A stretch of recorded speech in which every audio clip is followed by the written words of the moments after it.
Sir, ഇതാണ് political document. അത്തരമൊരു political document ഇവിടെ കൊണ്ടുവന്നത് തീർത്തും അനുചിതമായ നടപടിക്രമമാണ്. സർ, ഉപദേശം തേടുന്നവരെ പറ്റി ഞങ്ങൾക്കാർക്കും വ്യത്യസ്ത അഭിപ്രായമില്ല. വിദഗ്ധരുടെ ഉപദേശം പല കാര്യങ്ങളും തേടേണ്ടി വരും, ഗവൺമെന്റ് ഇനിയും തേടേണ്ടതായിട്ട് വരും.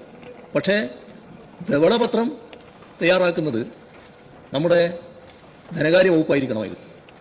അതിൻ്റെ വ്യതിയാനമാണ് വന്നിട്ടുള്ളത്. ഇതൊരു കൃത്യമായ പൊളിറ്റിക്കൽ ഡോക്യുമെന്റാണ്. ഉള്ളടക്കം നോക്കി ബാക്കി കാര്യങ്ങൾ പിന്നീട് പറയാം.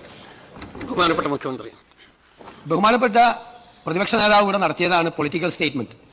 സാർ, ഒരു നടപടി അങ്ങ് ഇതിനെതിരായിട്ട് ഒരു ആക്ഷേപം ഉന്നയിക്കുമ്പോൾ ഏത് നടപടിക്രമമാണ്, ഏത് ആക്ടാണ്, ഏത് റൂൾസാണ്, ഏത് പ്രൊസീജിയറാണ് ലംഘിച്ചുകൊണ്ടാണ് ഇത് നടത്തിയതെന്ന് പറയാൻ കഴിഞ്ഞിട്ടില്ല.